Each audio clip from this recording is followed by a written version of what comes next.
For many people, Christmas morning looks something like the left, right? The photo on the left. It's a moment of total joy.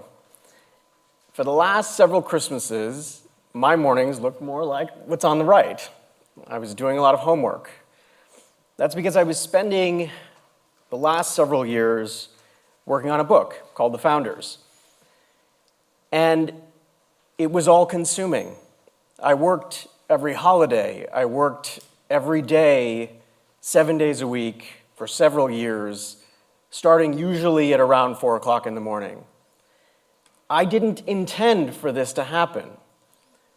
I fell sort of backwards into this project. I wanted to understand who the cluster of people were that helped to build the company PayPal.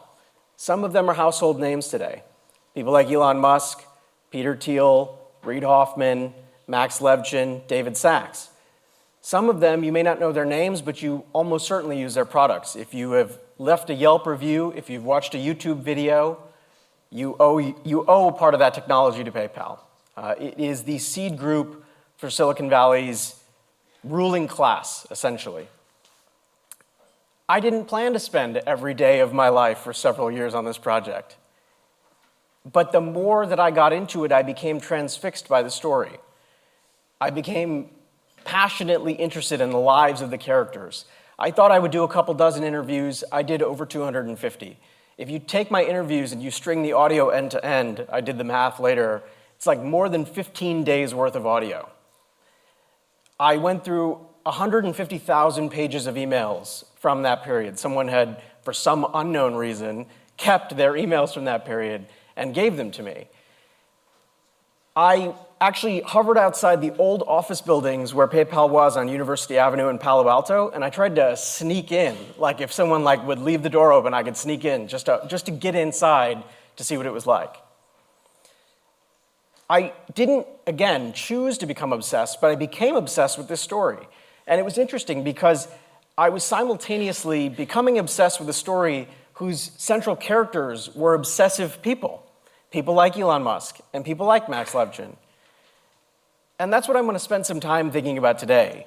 The nature of obsession, the word obsession, the quality, the characteristics, the dimensions, the ups, the downs.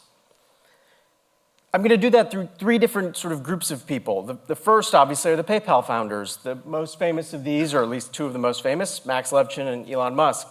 The person in the middle is named Andre Young. You all know him as Dr. Dre. He's one of the foremost musicians of his time. And the person on the right is Marie Curie, arguably the sort of late 19th, early 20th centuries, one of history's greatest scientific minds. I think what binds these people and many incredible achievers across fields together is passionate obsession. And I want to explore it because I think it's worth underlining and even celebrating. One of the first people that I interviewed for this project was Max Levchin.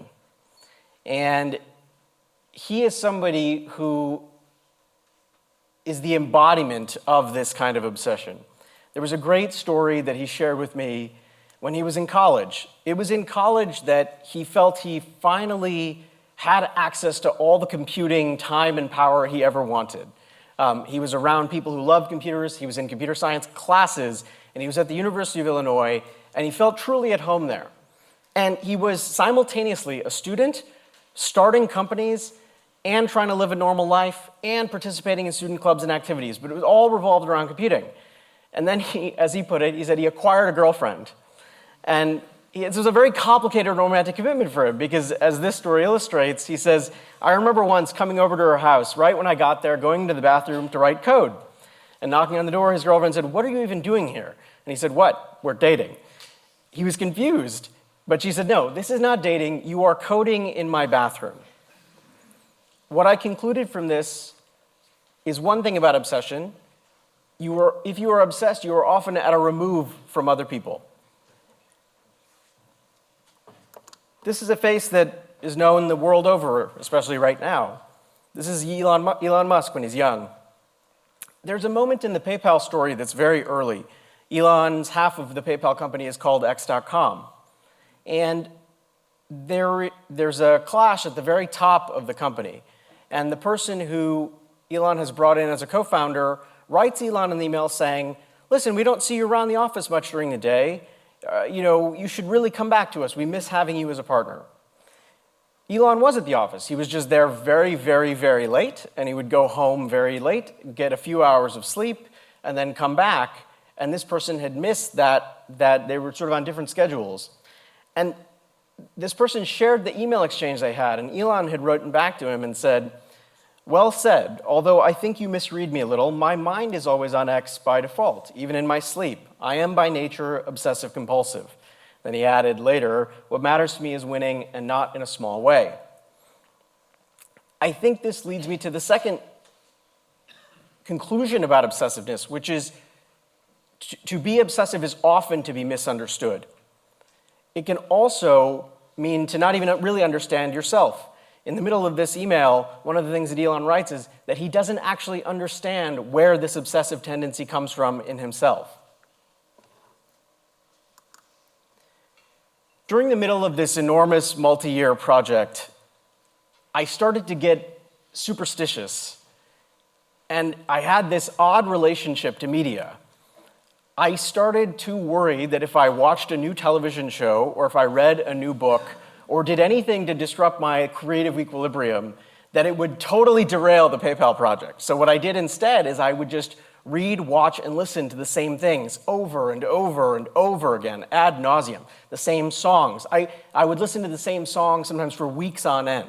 I would watch the same movies for months at a time. There was a book called The Everything Store. I read it 17 times. It was the only book I read for about a year and a half. One of the things I became really interested in was The Defiant Ones. It's a 4-part series. It's an HBO series. I can't recommend it strongly enough. And it traces the twin lives of Jimmy Iovine and Dr. Dre. Today, one of the things they're famous for working on together is Beats headphones. But it also explores their early lives. It explores their creative lives. How did they get in the music business? How did they break through? What did they do? And there's a scene that really stood out to me, and it's in episode 3. Dr. Dre is working on an album called The Chronic. The Chronic would go on to become one of the greatest rap albums of all time. Some people would argue the greatest. Someone once called it a decade-defining opus. It is such a successful album that the Library of Congress actually included it in something called the National Recording Registry. And initially it was dismissed. Dr. Dre was trying to take it to different studios and nobody was having it. They just didn't like the sound, they didn't like the quality of it. And there's an amazing scene in episode 3 of The Defiant Ones where he says, this was that do or die album. I put my body into this record. I put my soul into it. I had mixed it, mastered it, did all the artwork and everything. The way it is in stores right now is the way I was shopping it. This is my third conclusion about obsessiveness. It can be a whole body experience. When you are going through it, you can often miss everything else around you. You can feel like the totality of your person is actually engaged in whatever this action is. And to listen to him describe this, you get the feeling that when he was mixing and mastering this album, there was nothing else happening around him. One of the things that happened in the course of the PayPal book is that I thought that in order to understand these kinds of characters, particularly characters who are written about a lot, I should also follow their hobbies to their extension. So if I found out that Max Levchin was really interested in puzzle solving, I would buy a book on puzzle solving and I would read it myself. I discovered obviously that Elon Musk has this childhood passion with physics, so I started reading a lot about physicists. I would sort of pursue their enthusiasms as a way of trying to make them come to life on the page. One of the people that I read a lot about was Marie Curie. And she is the first woman to win the Nobel Prize. She is the first person to win 2 Nobel Prizes and the only person to win 2 Nobel Prizes in 2 separate scientific disciplines, physics and chemistry. She is, without question, one of the greatest scientists ever. She is the sort of godmother, or the person who inaugurated things like X-rays, nuclear energy, radiation oncology, because she discovered radium and polonium. This is excruciatingly hard work, and to do it required every bit of herself. These are 2 of my favorite quotes from her. The first is, "I have no dress except the one I wear every day. If you are going to be kind enough to give me one, please let it be practical and dark so I can put it on afterwards to go to the laboratory. This would be a stunning enough quote on its own. It's even more stunning when you realize that the context is that she's writing to her fiancé when he offers her a gift of a wedding dress. The second quote just speaks to the amount of effort. Sometimes I had to spend a whole day mixing a boiling mass with a heavy iron rod, nearly as large as myself. I would be broken with fatigue at day's end. I heard another story about Marie Curie that just blew me away. When she and her husband received the notice that they were going to win the Nobel Prize, her first Nobel Prize, they actually declined attending the ceremony in Stockholm because they said it would interfere with their work. This leads me to my fourth conclusion about obsessiveness. People who are obsessed can take normal things like a wedding dress or going to receive your Nobel Prize and think of them as trifles. They can become non-existent in their lives. This can happen. This happened to me. I could lose a whole day. I'd wake up, it was dark, I'd finish my work, I'd wake up, it was dark, and I'd go through the day, I'd finish my work, I'd open the door, and I realized it was the evening, and I realized that I hadn't eaten. An ordinary thing like food can become non-existent. These are all case studies in obsession, and there are certain things that unite them, and despite disparate fields, music, physics, computer science, programming, building companies, there is some unity to all of these things. And in a way, we're pretty good at celebrating these people. We give them Grammys, we give them Nobel Prizes, we give them earthly riches. But we also have a really complicated vocabulary when it comes to speaking about obsession. We're not entirely comfortable with it. We will say things to people. You should calm down. You need work-life balance. Your standards are too high. You should be more efficient. You're crazy. There's more to life than insert this thing. I think sometimes our institutions select against obsessiveness. In the United States, when you apply for colleges, particularly colleges that are kind of in the top 5 or top 10%, you strain to appear well-rounded. You have to make it seem like you are both Albert Einstein and Mother Teresa. You have to have volunteer commitments, you have to have activities, you have to have letters of recommendation, you have to seem like you're going to do well in everything. And we select for well-roundedness and we dismiss spikiness. If you look at the job requirements for so many open job listings, we are looking for people who we want to be everything. We want them to be socially adept, we want them to be analytical, we want them to be good colleagues, we want them to be X and Y. But have we missed something about the person who is just resolutely spiky and unapologetically so? I think what I talked about, some of these things can seem like negative qualities. And I actually think of obsession as something that is ultimately positive.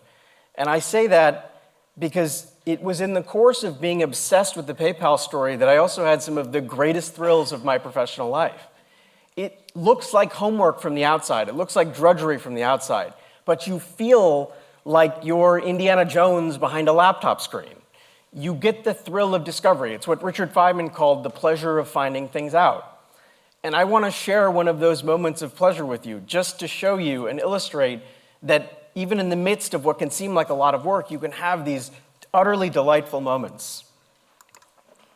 This is a front page of the Daily Pennsylvanian. Elon Musk attended the University of Pennsylvania. He transferred there when he was a junior in college from Canada. And because I was writing about the early part of his life, I had this theory. I said, I should really go and see if he was ever in the student newspaper. I mean, that seems like something that he would want to do, right? Let's go digging through it. What that required was searching through the digitized archives of the Daily Pennsylvanian. And I had a tough time, because if you just type in Elon Musk, you don't find very much.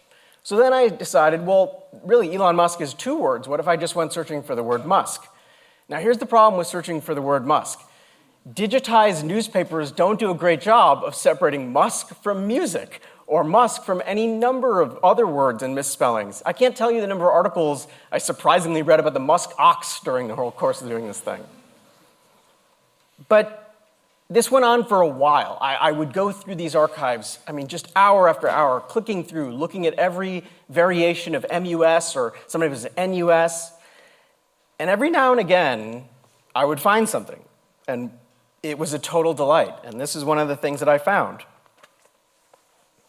When Elon Musk was in college at the Wharton College of Business at the University of Pennsylvania, he decided that he was going to run for student government. And he was Wharton Candidate 11. And this was his campaign platform. If elected, I promise to do my utmost to make the Assembly responsible to student needs, to do my utmost to ensure that the Assembly is effective in its response, and that if this position ever appears on my resume, to stand on my head and eat 50 copies of the offending document in a public place.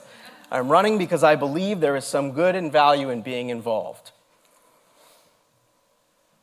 I realize that it seems crazy to think that weeks of searching for the word Musk in a series of daily Pennsylvanian documents has any kind of joy in it.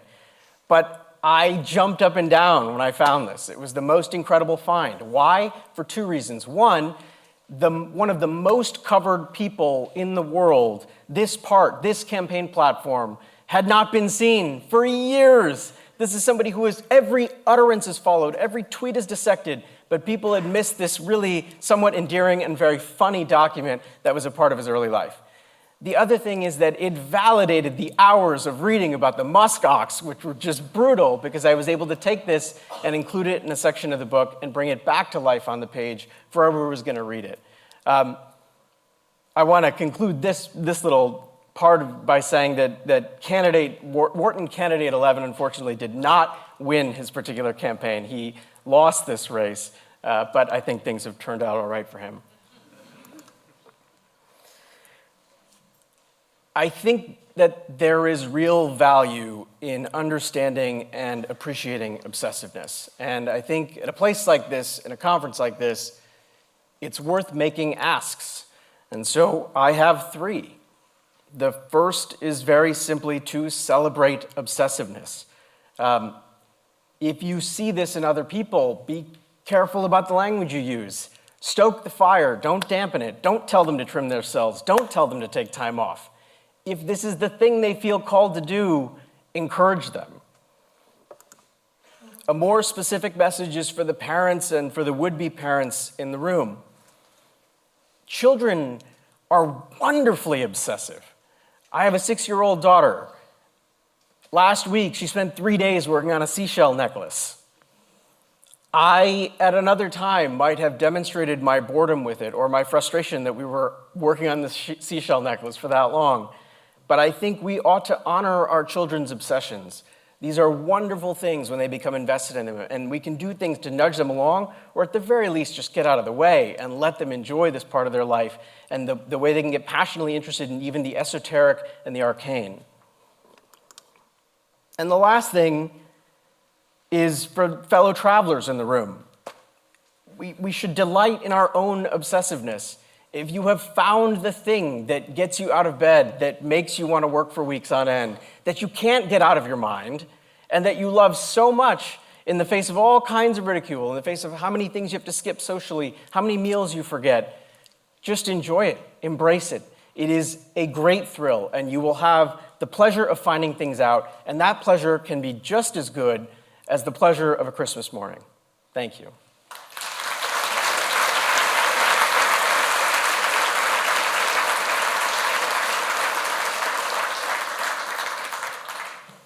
Thank you, Jimmy.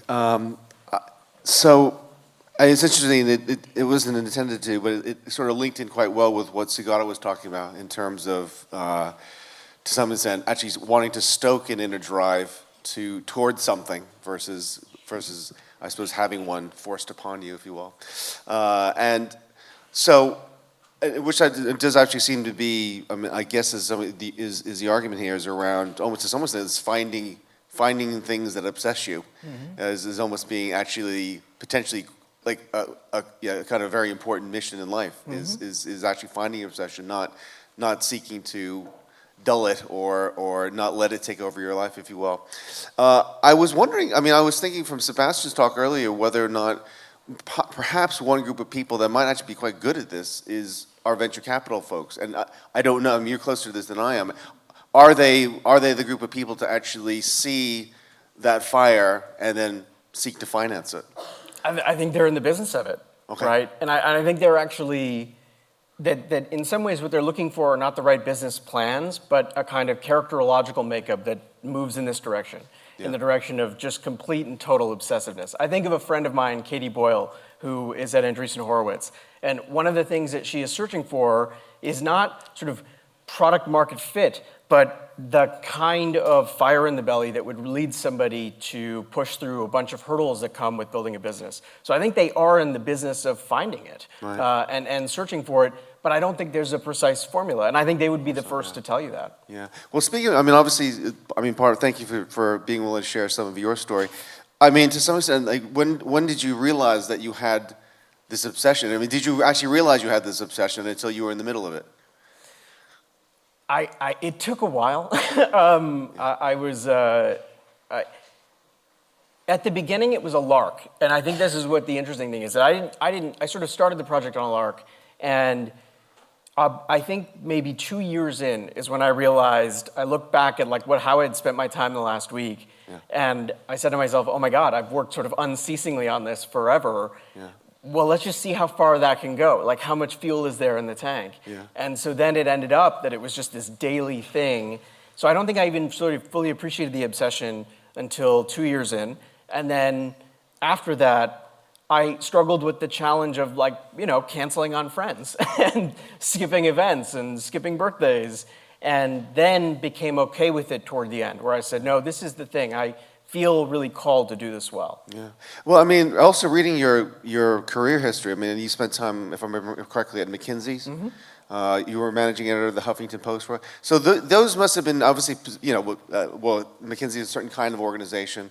Obviously, being a managing editor, a lot of responsibilities come along with it that would probably, you know, not reward obsessiveness, I would have thought. I mean, is that something you personally struggled with, was this passion for a certain kind of project, but these other forces wanting to pull you towards the, if you will, the being moderate?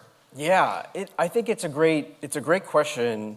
I'm not sure I have a precise answer, but my sense is that the working world, especially the digital world, there's a frenetic quality to it that actually, again, it sort of selects against obsessiveness, right? Because and you never quite feel like you're fully in anything. So I think for me, creative projects have been that kind of outlet. But I think someone could get just as passionately obsessed with being the CEO. I mean, Steve Jobs is a quintessential example of running a large organization that has a lot of demands, that is, you know, where the demands are very different. It's not like he was the head of design at Apple. He was the head of Apple, right? And so I could see a universe in which, if what you're passionately obsessed with is sort of being the CEO and creating the best products, you could live that kind of life. I found it was easier for me to have a time alone in a room with a book was where my obsession found its home. Right. Okay. Now, I forget whether it was something I read or in our conversation, but were you, as evidence of your obsession, was there a story around you setting a record with your publisher for? I wasn't the easiest author to work with, and obsessive people are generally not very easy to work with. I set the Simon & Schuster record for edits between the first pass and the second pass pages, which is the first PDF you get. You're really not supposed to do that much work to it because you should have already done that work. But I got the PDF and I tore the draft apart. And this is a 500-page book, so I completely rewrote the thing. So they said, they were like, you set the record, but please don't ever do this again. And then I proceeded to do it again from the second pass to the third pass pages because I continued to interview people. I continued to learn new things. I had great discussions, and I wasn't going to compromise putting those in the book. In fact, I'm actually still interviewing people, even though the book is published, just because I want to. I can't shake it. I can't get rid of it. But so Simon & Schuster was very unhappy with me. But I think when they saw the end product, they were pleased. They were good. Yeah. Jimmy, thank you so much. Yeah, Cheers. Thank you. Thank you.